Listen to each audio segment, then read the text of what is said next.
This is known as the Plan of St. Gall. It dates from the 9th century and is one of the oldest known documents that we would recognize as an architectural floor plan. It is considered by some to be the genesis of our modern architectural methods. Fast forward 1,200 years to the present day, and we are still using two-dimensional line drawings to document and build complex three-dimensional structures. Not much has changed. We want to take a closer look at our modeling of the Auburn project to show how we analyze the plans for information to build into the model. Here's the floor framing plan for the main house.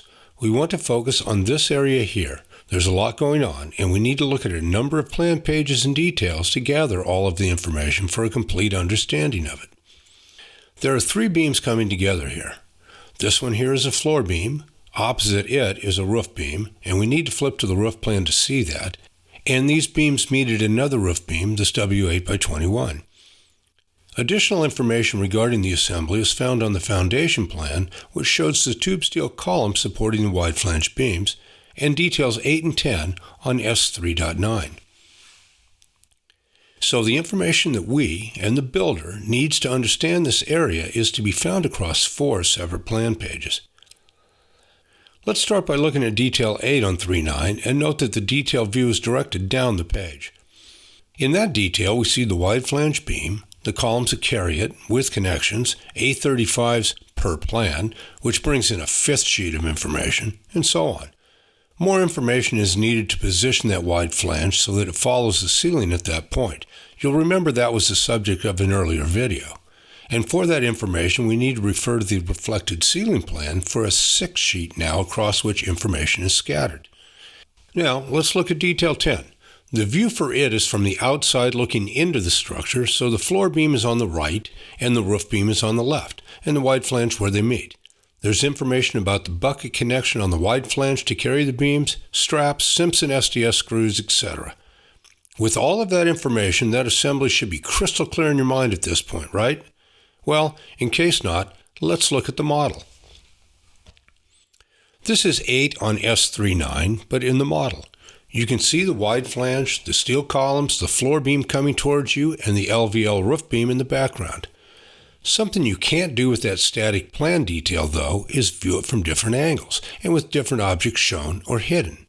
The model provides not just information, but understanding in a way that the static detail cannot. Beyond the illustrative advantages of the model, we also embed information about the parts and objects you're seeing in it. It is, after all, building information modeling.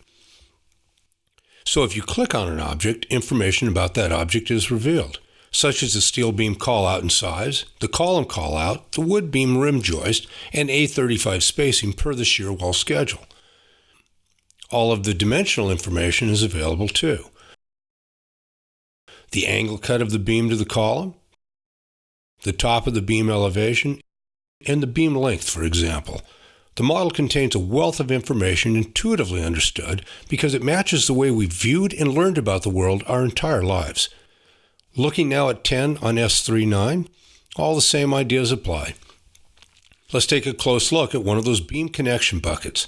All of the information needed to fabricate it is available by direct measurement. Imagine a day not too far off when that can be 3D printed. Let's look at one last thing, an error in detail 10 that we discovered in the model. We also need to bring one more detail into the mix, 4 on S3.10, which is keyed on that roof plan. Note the way the 3x nailer on top of the wide flange is shown in the detail, flat and square. The reality, as can be seen in the model, is that it is shaped. This pushes the wide flange below the exterior ceiling, represented by the orange plane. If we raise the beam like this, the nailer on top is effectively eliminated. There are, of course, solutions to this. Shallower beam or different connection between roof sheeting and the wide flange come to mind, but these appropriately need to be researched with the engineer and the architect.